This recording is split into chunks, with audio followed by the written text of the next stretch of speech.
During a family visit, my 12-year-old daughter found a hidden door in my parents' basement. "Don't tell them," she whispered. When I saw what was inside, my jaw dropped. I didn't shout. I did this. 3 days later, they got a letter and started screaming. I don't go to my parents' place that often anymore. Not because I'm a terrible daughter or anything. We talk, we send the occasional birthday card, but visiting them is exhausting. It's the kind of visit where you walk in and feel 10 years younger in the worst possible way.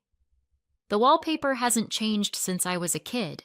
The furniture is a mismatched collection of good deals they found at yard sales, and there's a faint smell in the air that could be either laundry that didn't dry right or something growing in the walls. And then there's the small talk. Endless updates about neighbors I don't know, the weather these days, and the latest bad news they've pulled from the TV. It's not exactly a place you go to recharge. Still, we were due for a visit, so I packed up my 12-year-old daughter, Lucy, and made the drive over. My husband didn't come. "Work," he said, but honestly, he'd rather clean out the gutters than sit through one of these lunches. We ate at the old dining table, same scratches in the wood from when my sister and I used to do our homework there. Lunch was the usual, something filling but forgettable, followed by tea served in mugs that had survived decades of dishwasher cycles. Dad stayed mostly quiet, half watching the TV in the living room. He's been unwell for a while now. Not bedridden, just taking it easy, as he puts it. Mum says he's tired a lot. He still manages to keep up with the news and comment on every politician in the country, so it can't be too bad. After lunch, Mum retreated to the living room with Dad, leaving me in the kitchen with the dishes. Lucy had been buzzing around all afternoon, bored out of her mind. I figured she'd gone upstairs to play on her phone or maybe read. I'd just finished rinsing a plate when she appeared in the doorway. She didn't say anything at first, just looked at me with that wide-eyed expression that could mean anything from, "There's a spider," to, "I've just discovered buried treasure." "You need to come with me," she whispered. I turned off the tap. "What's going on?" She glanced towards the living room. "Don't tell them. Just come." I hesitated. Normally, this is the point where a parent says, "Tell me right now."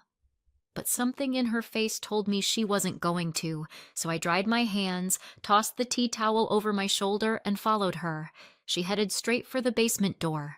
Now, we don't usually go down there. It's not off limits, just there's no reason to.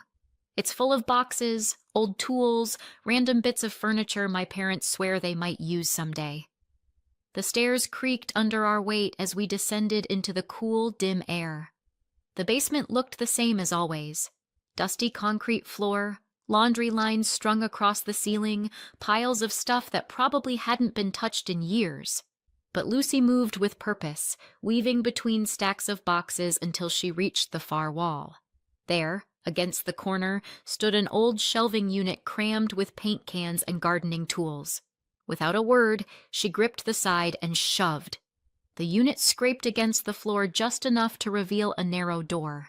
The paint was the same dull color as the wall, but the latch was new, shiny, like it had been put in recently. I frowned. "What is this?" Lucy just knelt down and flicked the latch. It clicked open with a soft, decisive sound. She pushed the door inward, and immediately the air changed. It hit me in the face, hot, thick, heavy. It clung to my skin like steam from a boiling pot. The smell was sharp and chemical, almost sweet, the kind that makes your throat itch. I'd smelled it before somewhere, but couldn't place it. Only that it wasn't the kind of thing you wanted in your house unless you were trying to cover something up. The room beyond was dark, except for the thin strip of light from the hallway behind us. Somewhere in the blackness, water dripped, slow, deliberate, each drop echoing like a clock counting down. Beneath it, a low hum vibrated through the floor, steady and mechanical, the kind of sound you hear in locked rooms where important equipment is running. I stepped just inside. The air was warmer here, almost stifling. My shoes stuck slightly to the floor, which made me stop. The chemical smell wrapped around me, sweet and stinging all at once. And then there was the light. Not bright, but enough to catch on smooth, glistening surfaces deeper in the room. The reflections shifted, as if responding to movement I couldn't quite see. I felt Lucy watching me, waiting for my reaction. I didn't move any further. My heart was thudding, though I wasn't sure why. Whatever this was, it didn't belong here. Not in this house. Not behind a hidden door in a basement I thought I knew, and I had no idea what I'd just stepped into. When I was growing up, I was the responsible one. That's not a badge you win. It's a label your parents slap on you so they can feel good about saying no to things. If I wanted something, a new jacket, the nice trainers everyone else had, there'd be a speech. How expensive it was, how it wasn't worth the money, how I should think long term. The implication was clear. Asking for it was wasteful. And I took it on board. I thought they trusted me to be mature, that I was special because I understood the value of money. Then my sister was born 5 years later, and suddenly the rules changed. She got treats, trips, fun days out. I once heard Mom say, "Well, she's only little. She should enjoy herself." I remember thinking, what happened to the whole be sensible thing? Over time, I noticed the pattern. For me, lectures about saving, careful spending, making do. For her, ice creams, theme parks, ski trips. And sometimes I'd find out they'd gone on these nice things themselves, without telling me. When it did come up, it was always framed as a special occasion, something that just came up. I convinced myself it was because they were older, more relaxed. And maybe part of me didn't want to dwell on the unfairness. I grew up, got married, had my daughter. My sister stayed single and very involved with my parents. My life was modest but stable. I worked, paid my bills, made the occasional trip over to see them. 3 years ago, things shifted. I just got a promotion, software engineer, decent salary. For the first time, I could live comfortably. Not extravagantly, but comfortably. And then Dad got sick. Nothing sudden, just a diagnosis. They didn't have proper health insurance. Good treatment was expensive, they said. The kind of expensive that eats up pensions. Mom sounded worried on the phone. I could picture her sitting at the kitchen table, bills spread out in front of her. I didn't even hesitate. "I'm the responsible one, remember?" I started sending them $2,000 a month. Every month. That was all my spare money after rent, food, and the usual bills. I gave up any thought of buying a house. I didn't book holidays. If I wanted something non-essential, I thought of Dad and closed the browser tab. Whenever I visited, the house looked the same. Modest, slightly shabby. The old furniture, the worn carpets. Nothing to suggest they were living it up. Mom told me my sister was helping by being there more, since Dad's health meant he needed support. But I never heard about her chipping in financially. For 3 years, I believed I was doing the right thing, helping. And then there was that afternoon in the basement. The air down here still felt the same, thick, warm, with that sharp chemical tang clinging to the back of my throat. The door my daughter had found stood open, the narrow strip of light from the hallway behind us spilling onto the floor. I stepped further inside. My shoes made a faint tacky sound on the floor, like there was some kind of residue. The hum I'd heard earlier was louder now, joined by the slow, rhythmic sound of water dripping somewhere unseen. Lucy hovered just behind me, watching, waiting. My hand brushed against the wall and hit something plastic. I felt along until my fingers found a switch. I flipped it on. The light came on with a low hum, and for a second I thought my brain was lagging behind my eyes.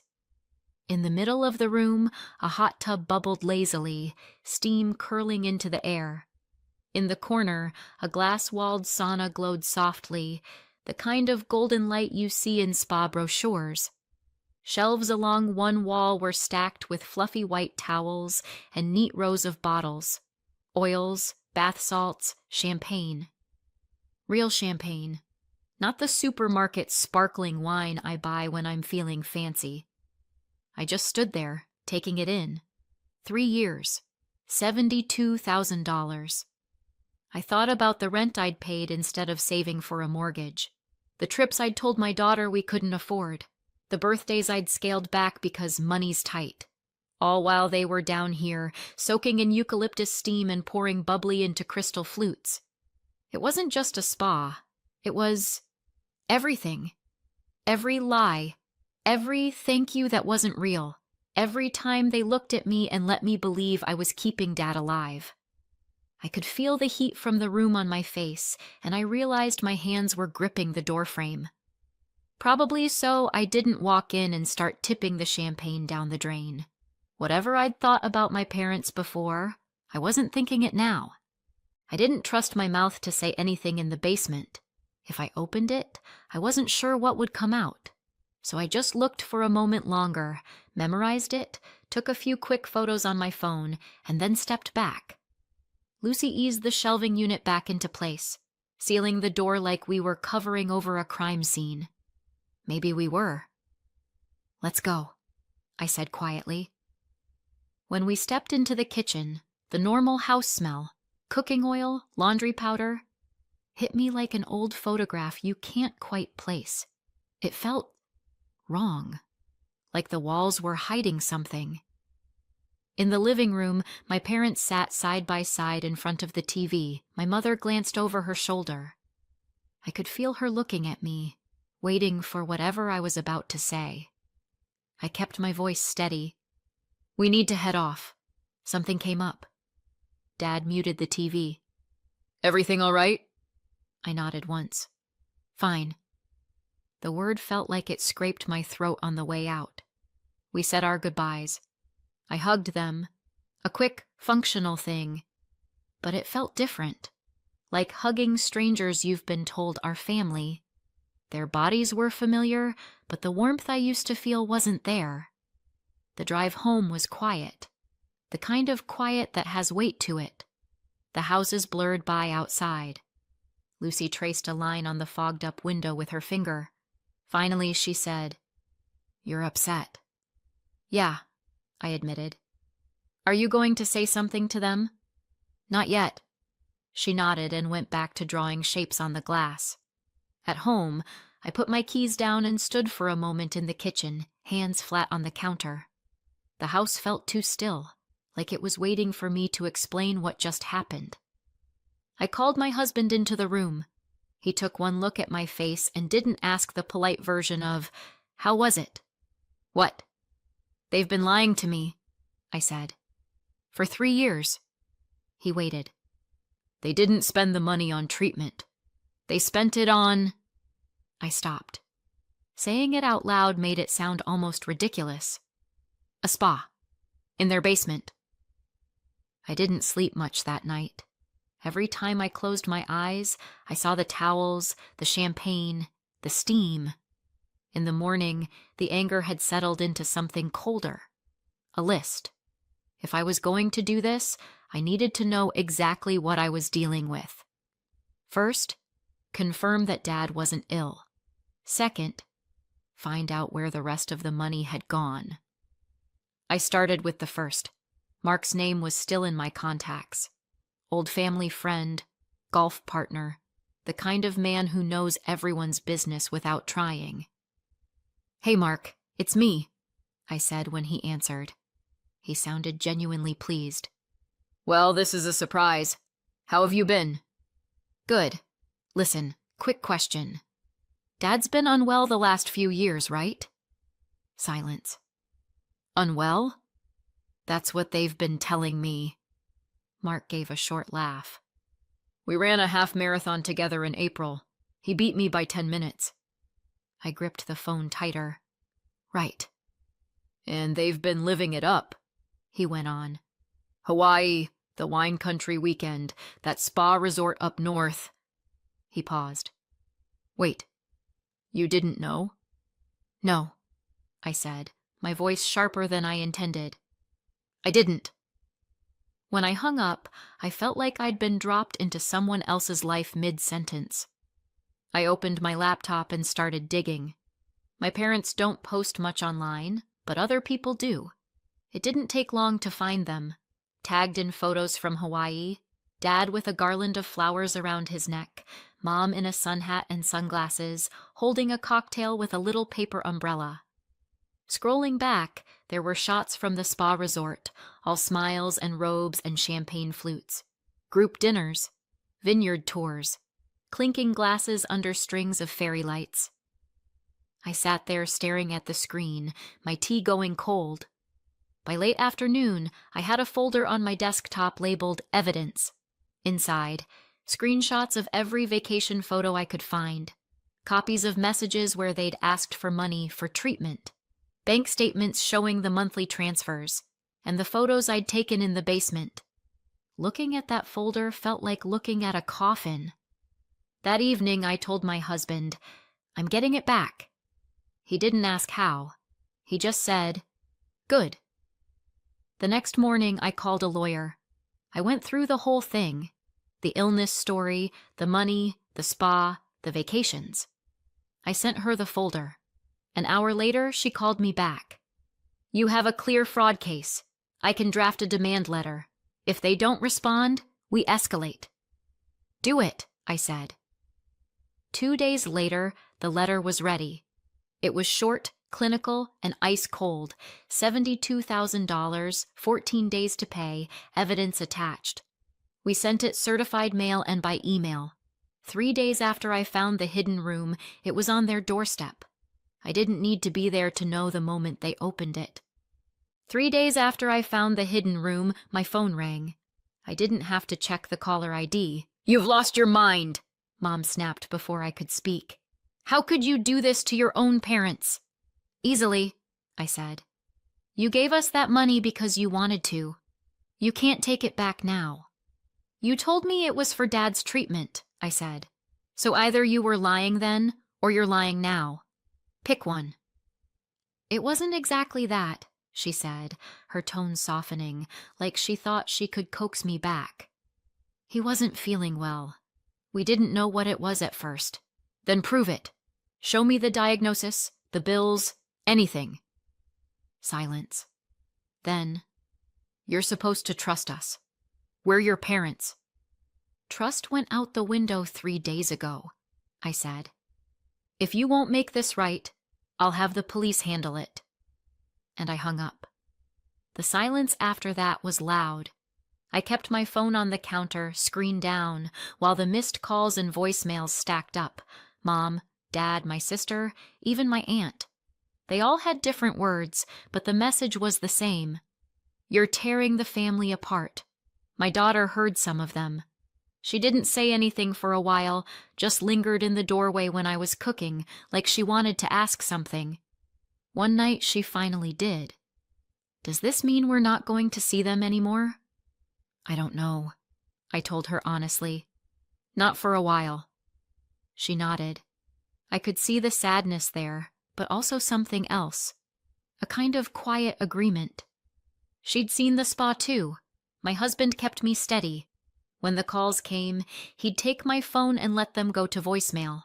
He didn't push me to talk about it every day, but when I did, he listened without trying to fix it. That was enough. I did meet with my lawyer, and we took the file to the police. That part moved slower than I'd imagined. Weeks of back and forth, formal statements, letters sent through lawyers. My parents fought it. Said it was a misunderstanding, that I was misinterpreting things. My sister sent long texts about how much stress I was putting them under. I didn't answer any of it. I'd already said everything I needed to. By the second month, it was clear they weren't going to win. The choice was simple. Repay me in full or face charges. They chose repayment, grudgingly. The money would come from selling the house, spa included. The sale didn't happen overnight. They dragged their feet, complained about the price, delayed the listing. My lawyer told theirs that every week they stalled, the criminal case stayed open. That moved things along. Several months later, the sale closed. The repayment came through in 2 parts, the bulk from the sale, the rest in a signed payment plan. When the transfer hit my account, I stared at the number for a long time. I thought I'd feel triumphant. Instead, I just felt done. One evening, my husband and I sat on the couch looking at the online listing photos. The rooms were staged, every surface gleaming. And there, in the middle of the carousel, was the spa, steam curling in the air, champagne glasses on the edge. I smiled. "It suits them better in the photos," I said. He grinned. "Too bad it's not theirs anymore." That weekend, I opened a new savings account and called it down payment. I told my daughter it was for a house we'd own one day. She lit up like I'd promised her the moon. It was strange, seeing my parents' place in a stranger's hands, but in a way, it felt like justice. The repayment came in 2 parts. The day their house sale closed, my lawyer transferred me the lump sum, $58,000. The rest, $14,000, would come in monthly installments of $500 until the balance was cleared. Every payment would be wired directly into my account on the first of the month. Watching that first one land felt better than I'd expected. Not because of the money itself, but because of what it meant. My parents' house, spa and all, belonged to someone else now. They moved into a small 2-bedroom rental on the edge of town, in a building I'd once heard my mother describe as a little depressing. The rent was manageable, but just barely. I didn't hear these details from them, of course. We haven't spoken since this all started. But word gets around. My cousin sent me a text one day. "Saw your mom at checkout at the food barn. She didn't see me." A neighbor of theirs told a mutual friend that my dad was now working mornings as a greeter at the hardware store. 3 years into their retirement, they were suddenly clocking in again. Not to the jobs they'd left, but whatever they could get. My sister didn't escape the fallout. Without my monthly transfers to float them, her helping out role dried up fast. I found out through the same cousin that she's working full-time now at a dental office, which she hates. Apparently, she complains that her real life has been put on hold. It's petty maybe, but I can't help feeling a flicker of satisfaction. Life for me and my daughter started to look different almost immediately. We kept our budget steady and put the lump sum into a separate account marked house. Within months, I was meeting with a mortgage broker. The numbers worked. By spring, I'd found it. A 3-bedroom with light in all the right places, and a little backyard my daughter could call her own. I put the $58,000 down, and for the first time in years, I wasn't just paying for someone else's home. I was investing in ours. The day we moved in, my daughter stood in the empty living room, grinning so wide I could see the gap in her back teeth. "This is ours," she said, like she couldn't quite believe it. Neither could I. Sometimes I still hear bits about my parents' new life. My dad making small talk about lumber prices, my mom scanning boxes of cereal for people she used to try to impress. Always from someone else, never directly. I don't gloat out loud, but I do remember the spa, the champagne, and the lies. Funny how the money they stole is the same money I used to start over. Did I go too far or not far enough?